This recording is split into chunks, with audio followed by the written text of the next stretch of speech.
Assalamualaikum warahmatullahi wabarakatuh. Waalaikumsalam warahmatullahi wabarakatuh. Selamat siang anak-anak. Siang. Bagaimana jam istirahatnya tadi? Baik Pak. Baik, tolong itu bangku dan sampah-sampah yang di bawah meja baik di kolong meja tolong dibersihkan ya. Baik Pak. Baik, sebelum kita memulai pembelajaran kita, alangkah baiknya kita memulai dengan membaca doa dulu. Baik, silakan Rinaldi dipimpin doanya.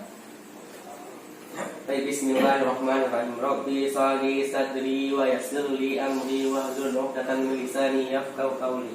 Rabbi zidni ilman warzuqni fahman rahmatika ya arhamar rahimin. Amin. Terima kasih pada saudara Rinaldi. Baik.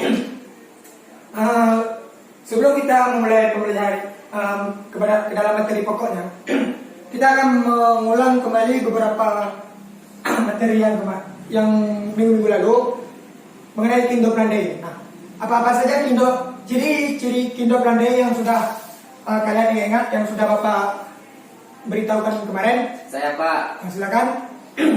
Ciri-ciri daripada Kindo Plandai itu mempunyai klorofil, Ya. Sudah memiliki alat reproduksi, memiliki jaringan epitel ataupun silem, sudah bisa menciptakan makanan sendiri. Baik, Rizal. Nah, selanjutnya kan Kingdom Plandai itu kan terbagi menjadi 3. Nah, coba anak-anak Bapak sebutkan yang 3. Lumut, paku, sama spermatopita Pak. Spermatopita itu tumbuhan seperti apa? Tumbuhan seperti mangga Pak. Tumbuhan yang berbiji terbuka Pak ya. Istilah spermatopita berarti tumbuhan yang memiliki berbiji. Nah, tumbuhan lumut disebut dengan bryophyta, dan yang akan kita bahas hari ini adalah tumbuhan paku yang disebut dengan peridophyta. Nah, sebelum kita memulai pembelajaran lebih lanjut, nah, Bapak ingin tahu siapa kawan-kawan kita yang tidak hadir hari ini? Hadir semua ya? Hadir. Nah, baik, alhamdulillah. Nah, tumbuhan paku, apa yang sudah kalian ketahui tentang tumbuhan paku itu sendiri? Saya Pak. Ya, coba. Tumbuhan paku itu bereproduksi secara pakai spora. Habis itu dia memiliki pembuluh sejati. Nah, terus? Udah itu. Cuma 2. Iya Pak. Nah, baik, tumbuhan paku tersendiri merupakan tumbuhan yang hampir dikatakan sempurna, ataupun tumbuhan yang akan digolongkan ke tumbuhan tingkat tinggi. Akan tetapi, kenapa dia digolongkan ke tumbuhan tingkat rendah? Dikarenakan dia masih berkembang biak dengan spora. Nah, Allah kan tidak menciptakan makhluk hidup cuman tidak memiliki manfaat-manfaatnya kan? Iya Pak. Nah, hari ini kita akan membahas bagaimana tumbuhan paku itu bereproduksi, manfaatnya bagi kehidupan sehari-hari. Nah, Bapak lebih tekankan itu, dan indikator yang harus kalian capai. Yang pertama, mampu mendeskripsikan ciri-ciri tumbuhan paku. Yang kedua, mengklasifikasikan tumbuhan paku. Ketiga, menjelaskan daur hidup tumbuhan paku. Yang keempat, dapat mengaitkan peran tumbuhan paku dalam kehidupan sehari-hari. Dan yang terakhir, menjelaskan peranan tumbuhan paku tersebut dalam kehidupan kita sehari-hari.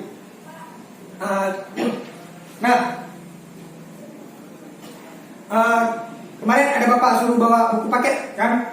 Ada Pak. Buku yang mengenai materi yang akan kita belajar hari ini. Nah, itu Siansa kenapa tidak bawa buku paketnya? Lupa Pak. Baik, terima kasih. Dengan alasannya, minggu depan siapa yang tidak bawa buku paket keluar. Baik Pak. Nah, di dalam buku sekarang kalian membaca. Bapak beri waktu 5 menit untuk membaca buku paketnya dan garis bawahi setiap kata-kata penting ataupun kata-kata yang tidak kalian mengerti. Nanti kalian tanyakan. Nah, waktunya berjalan. Baik, waktunya sudah selesai. Nah, di sini Bapak sudah membawa media berupa paku, anggap saja ini hampir sempurna. Nah, dari media yang Bapak bawa ini, apa yang sudah dapat Anda, anak-anak Bapak sekalian ketahui? Itu paku Pak ya. Ya, ini tumbuhan paku, bukan paku di dinding nah ya. Ya. Nah, dari media ini, apa yang dapat kalian ketahui mengenai ciri-ciri tumbuhan paku? Punya batang Pak, Mempunyai batang, daun. terus Itu akar rizoma Pak ya. Dia pakai rizoma Pak ya, akarnya ya. rizoma, terus Udah itu aja kayaknya. cuman itu. Iya. Nah, baik dari paparan teman kalian tadi, nah hampir betul. Nah, yang pertama ciri-ciri tumbuhan paku itu ialah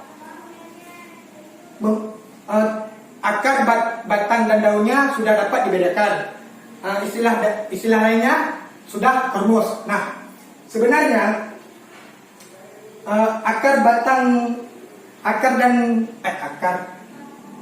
daun dan batangnya. Nah, dari referensi yang sudah Bapak baca, yang di bawah ini antara yang di atas ini merupakan daun yang orang-orang yang belum tahu, maksudnya sering keliru, yang maksudnya ini dianggap batangnya. Sebenarnya batang tumbuhan paku itu ada di bawah tanah yang berupa rizoma. Oh, rizoma itu batang bukan akar Pak ya. Nah, di tumbuhan paku itu sendiri ini dianggap sebagai batang dikarenakan dari rizoma ini dia terdapat lagi akar-akar ya, dan akar-akar dia memiliki akar-akar dia tergolong akar serabut. Nah, makanya tumbuhan ini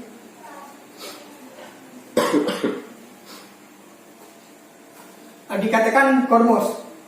Dan nah, dari yang tumbuhan yang masih muda ini, dia ini memiliki daun yang menggulung ataupun bahasa lainnya Cincinnatus.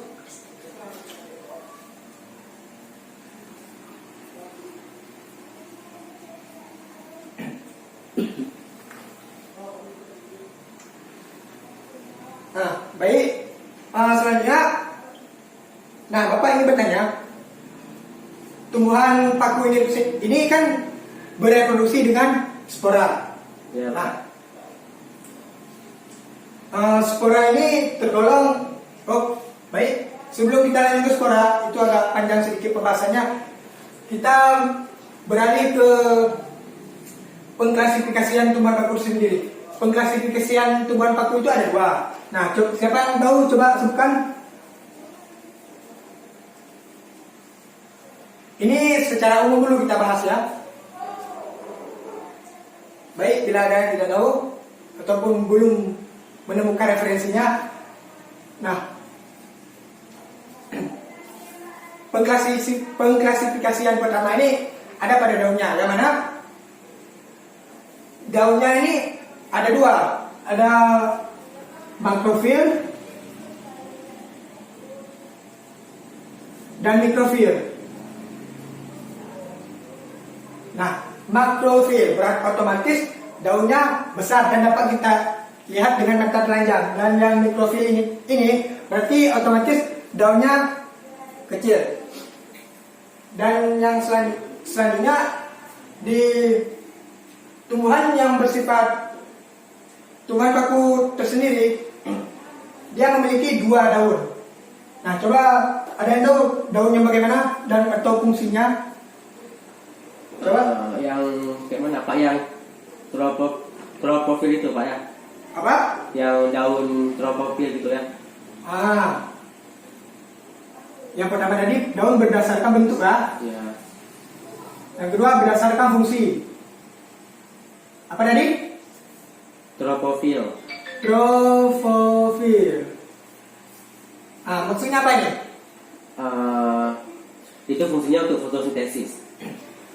Berarti kalau untuk fotosintesis lebih dominan berwarna Hijau. Kenapa dia lebih dominan berwarna hijau? Karena klorofil berwarna hijau. Baik. Dan yang selanjutnya ada tuh Sporofit. sporofit yang memiliki fungsi Dia lebih fokus ke untuk penghasilan spora. menghasilkan spora ya. Iya. Nah, pada tumbuhan baku dia ada dua. Yang pertama tropofit, yang mana tumbuhan baku yang biasanya dia lebih panjang. Nah, bisa dilihat di sini bahwa tumbuhan itu tidak memiliki tidak memiliki sorus. Nah, yang mana sorusnya? Sorus ada tumbuhan baku yang memiliki bintik-bintik. Nah, bintik-bintik ini sendiri untuk tempat penyimpanan spora. Dan tumbuhan baku yang tidak memiliki sorus, dia lebih dominan kepada pada proses fotosintesis. Nah, di sorus tadi dia adanya Spora. terdapatnya kumpulan dari sporangium. Nah, dari sporangium ini sendiri, barulah di dalam sporangium ini ada spora, ataupun sporangium itu dapat dikatakan kotak spora. Nah, yang selanjutnya ada klasifikasi secara khusus.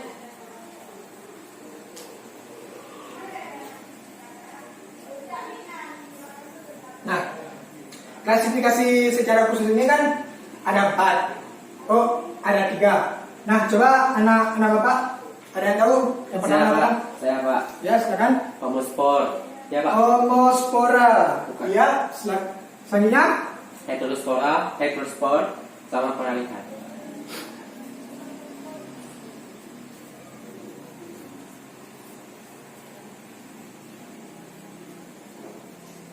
Nah, ada yang tahu bagaimana perbedaan bentuk dari homospora, heterospora, dan peralihan? Mana ya? Kalau homo itu ukurannya sama, kalau hetero beda ya, gitu Pak. Baik, Bapak itu kan. Homospora berarti bentuknya sama dan ukurannya pun sama. Sedangkan heterospora memiliki bentuk yang sama, akan tetapi dengan ukuran yang berbeda. Nah, sebentar Bapak ada gambarnya.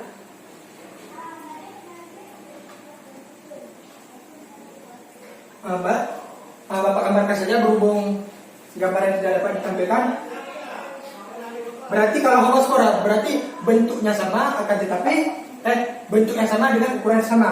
Nah, berarti dapat kita bilang antara jantan dengan betina memiliki spora yang sama.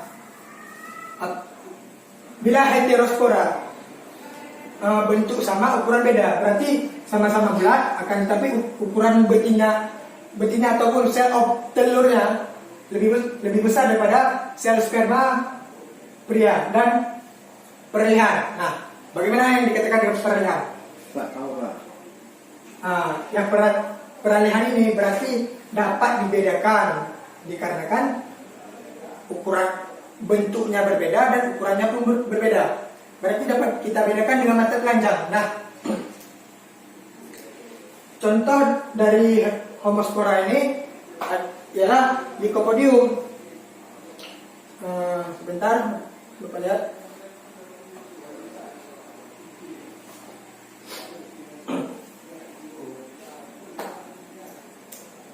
Contohnya Lycopodium. Nah,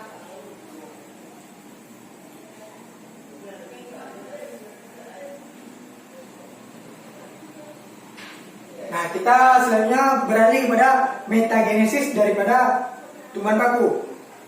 Anak-anak sekalian kan sudah tahu bahwasanya metagenesis ialah tumbuhan yang mengalami pergiliran dalam reproduksi. Nah, tumbuhan baku ini lebih dominan pada sporofit atau pada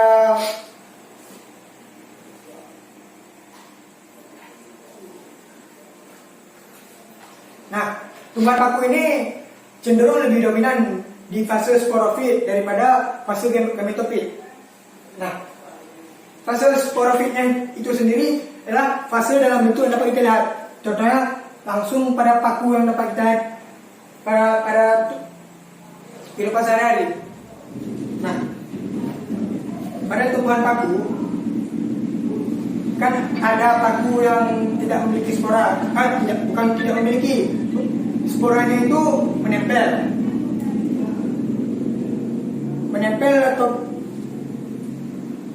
ataupun dapat kita dengan nama strobilus. Pernah lihat bentuk strobilus itu seperti apa? Belum. Bentuknya seperti buah stroberi yang ada bintik-bintiknya. Nah, Bapak beri contohan seperti ini. Nah, di strobilus ini, kenapa dikatakan strobilus? Nggak tahu, Pak.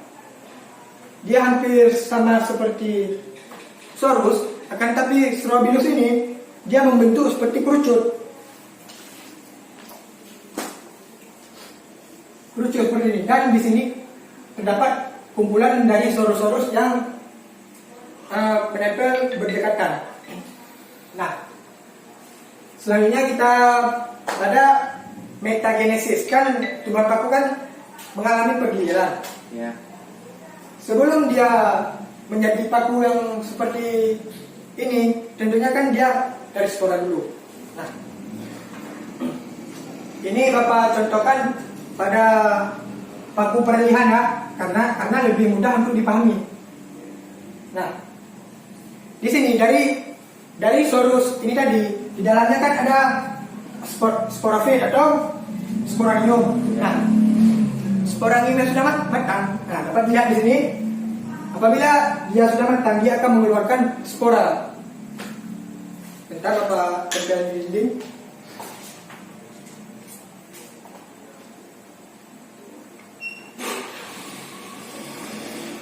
Kita letakkan saja di sini.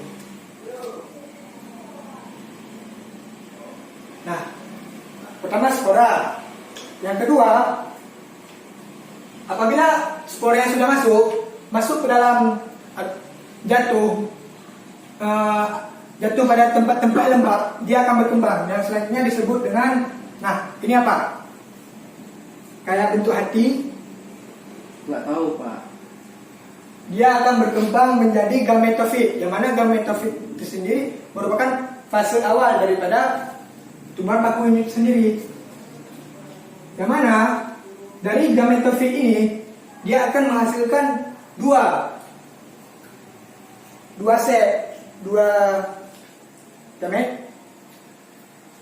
jantan dengan betina.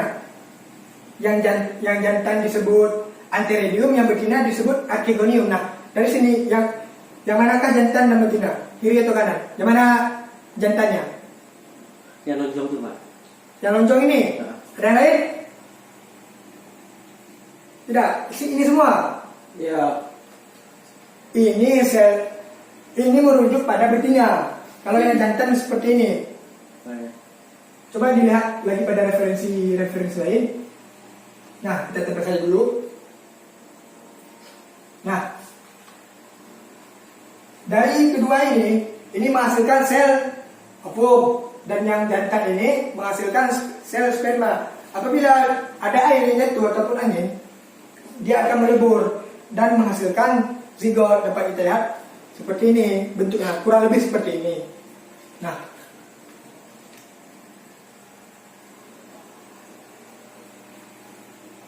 selanjutnya dari peluburan zigot, dia akan berkembang menjadi sporofit muda seperti ini. Dan sporofit muda yang berkembang selanjutnya akan menjadi paku yang seperti kita lihat pada umumnya. Nah, hasilnya begini. Dari sporanium mengeluarkan spora, dan spora menjadi apa tadi? Lupa. Aduh. Coba diingat.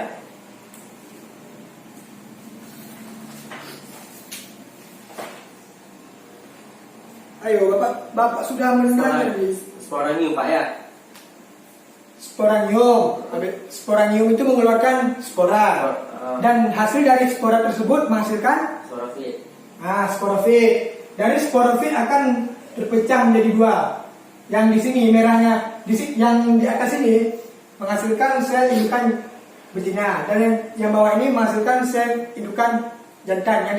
Yang jantannya disebut dengan archegonium. Iya, Yang ini ya. Iya, iya. Dan yang betina disebut dengan Antegonium. anteredonium. Dan yang selanjutnya peleburan mereka dua, fertilisasi akan menghasilkan zigot. Dan selanjutnya dari zigot ini akan menghasilkan apa? Kayak mana tadi Pak? Coba ulang Pak. Nah, yang pertama kan setelah anterodonium dengan archegonium itu melebur, dia akan menghasilkan zigot. Iya. Dan dari zigot ini akan berkembang menjadi Paku baru. paku baru ataupun paku muda, dan selanjutnya akan menjadi paku dewasa. Iya.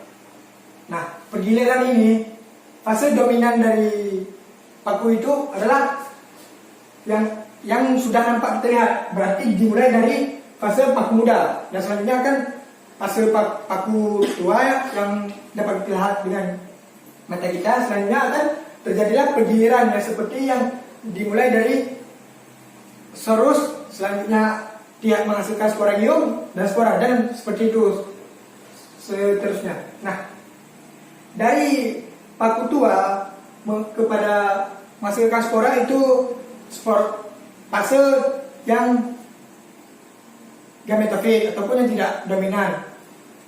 Dan yang dari seterusnya yang dari spora itu fase yang gametofit. Dan di fase dominan itu pembelahan dengan meiosis, dan yang tidak dominan dengan mitosis. Nah, baik, selanjutnya beralih ke ciri-ciri khusus daripada tumbuhan paku. Nah, coba ada yang tahu ciri-ciri khusus ataupun klasifikasi dari tumbuhan paku? Kan ada 4. Bapak kasih tahu lah satu, paku sejati yang sudah kita jelaskan tadi, karena lebih mudah untuk dilihat dengan mata ataupun sudah dapat dibedakan. Nah, 3 lagi apa coba anak-anak? Paku purba. Paku kawat. Satu lagi paku ekor kuda Pak ya. Purba.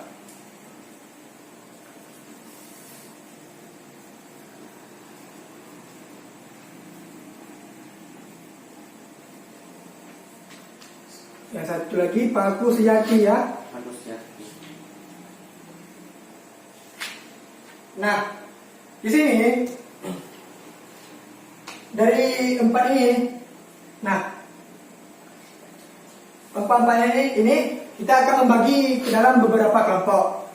Nah, dari beberapa kelompok ini atau 4 kelompok ini, kalian akan bahas satu. Nah, cepat anak-anak bagi dalam beberapa 4 kelompok.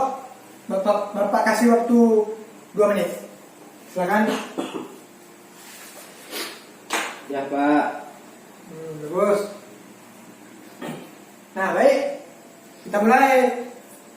Yang di belakang di sudut, kelompok 1, kelompok 2, 3, dan 4 ya.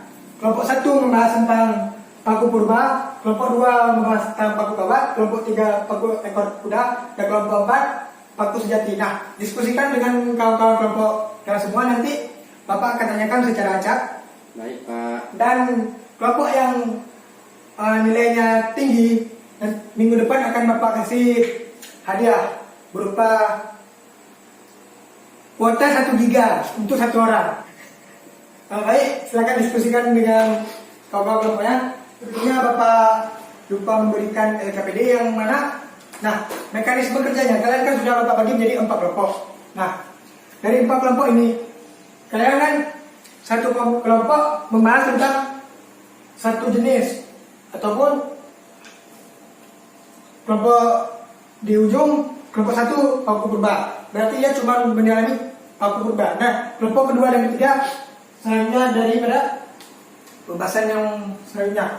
Dan nanti kalian peserta kelompoknya akan dibarter.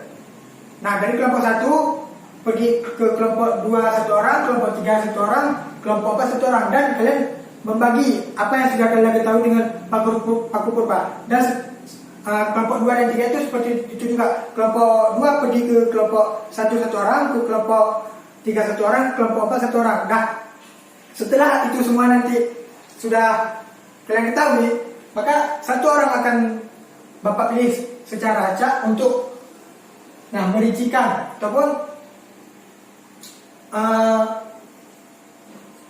menyimpulkan hasil daripada yang kalian sudah ketahui. Baik, ini Bapak berikan.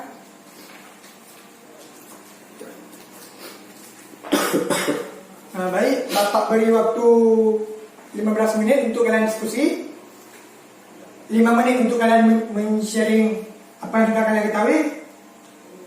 Baik, silakan. Waktunya sudah habis. Nah, Bapak akan tunjukkan siapakah dia kira-kira.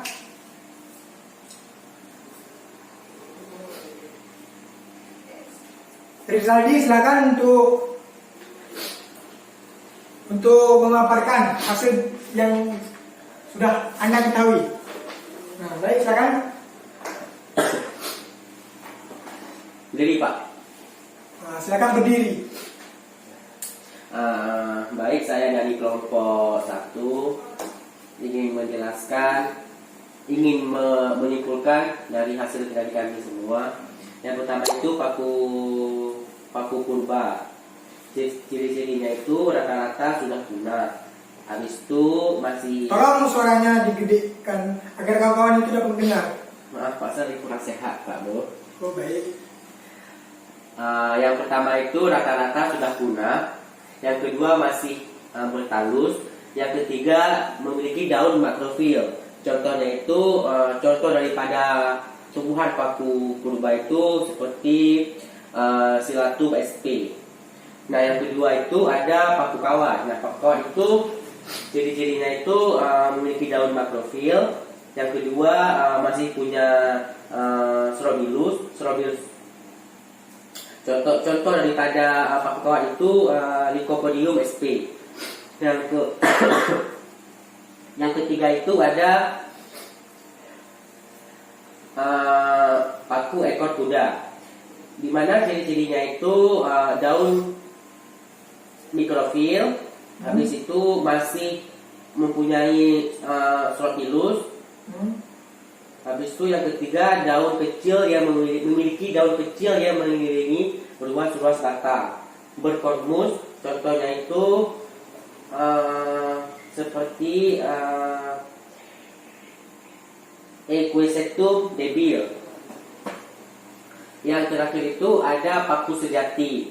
Nah, ciri-cirinya itu berkormus. Yang kedua itu Thrasiatica. Yang ketiga memiliki daun makrofil. Yang keempat populasinya paling banyak di muka bumi ini. Yang terakhir itu tidak adanya strobilus. Nah, contohnya itu seperti suklir atau saleko. Nah, sekian dari kelompok kami. Assalamualaikum warahmatullahi wabarakatuh. Terima kasih kepada Bapak, silakan duduk. Terima kasih kepada kawan kalian yang sudah memaparkan yang tadi. Nah, paku purba.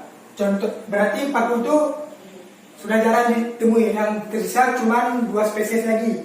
Dan contohnya seperti Silatum sp. Bagaimana paku purba ini? Paku purba ini memiliki daun yang sangat kecil-kecil dan dia pun bercabang.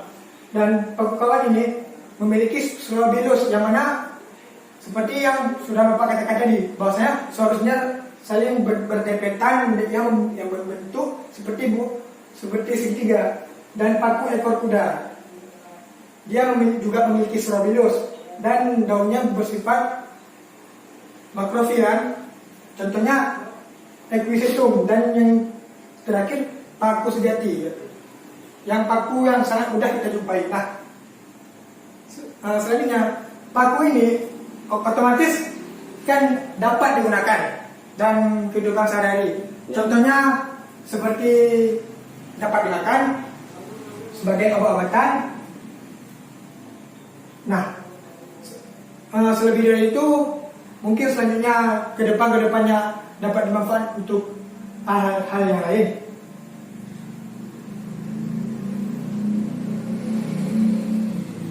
Nah, sekarang Bapak akan memberikan contoh dari paku dalam bentuk obat ataupun yang dapat digunakan jadi obat. Contohnya Abselium ataupun paku sarang burung. Nah, dapat dilihat ini terkadang-kadang dapat kalian jumpai di pekarangan rumah orang, dan paku ini juga dapat dijadikan seperti hiasan di pekarangan. Paku ini dapat digunakan sebagai obat-obatan untuk penyakit seperti nyeri head untuk wanita ataupun penyakit gondok. Dan ini ada paku pedang yang sering kita makan tentunya. Bahwasanya dapat dijadikan sayur. Ini contoh dari paku tandurusa, bisa dilihat. Dan ini biasanya juga kita dapatkan sebagai penghias di halaman rumah orang. Dan ini dari referensi yang Bapak baca, paku ini juga berguna dalam mengatasi memar ataupun luka-luka. Apabila kalian yang hobinya traveling ke gunung-gunung, misalnya ada memar sedikit, jangan dipakai obat-obatan minum, pakai saja ini untuk pemakaian di luar. Oke, baik Pak. Dan terakhir contohnya ada, nah, Selaginella sp, daun semanggi. Sering juga ini menjadi lalapan ataupun sayur-sayuran yang dapat dimakan, kan? Iya Pak. Nah, dari pemaparan hari ini, Bapak akan menunjuk satu orang untuk merangkum secara singkat materi yang sudah kita pelajari hari ini. Silakan Siti Munawwarah.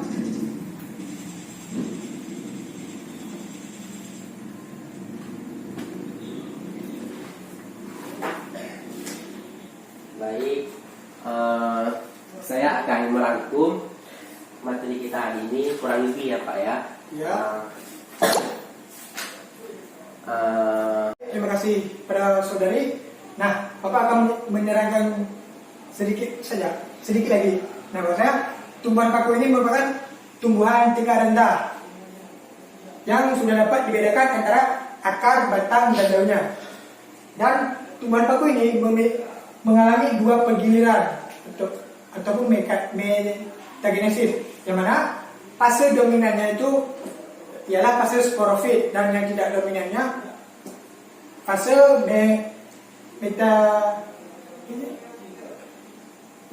metosit.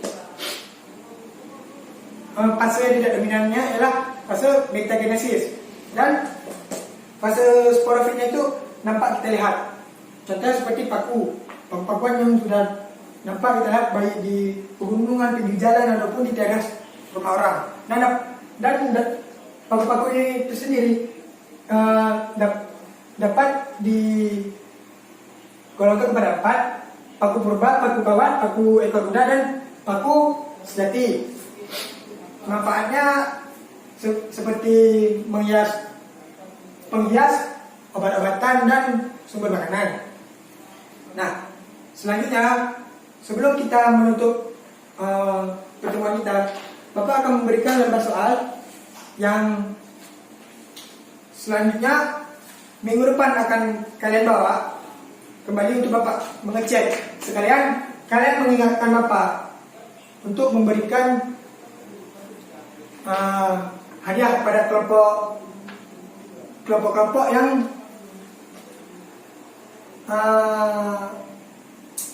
bagus presentasinya. Dan mungkin seluruh kelompok, keempat kelompoknya akan dapat Kita lihat saja minggu depan ya. Ini tolong dibagikan. Ya, si Pak. Nah, sebelum kita menutup, kita akan menutupnya dengan doa. Silakan Khairuddin. Silakan pimpin doa. Bismillahirrahmanirrahim. Amin. Terima kasih. Sekian pembelajaran kita hari ini. Bapak akhiri. Assalamualaikum warahmatullahi wabarakatuh. Waalaikumsalam warahmatullahi wabarakatuh.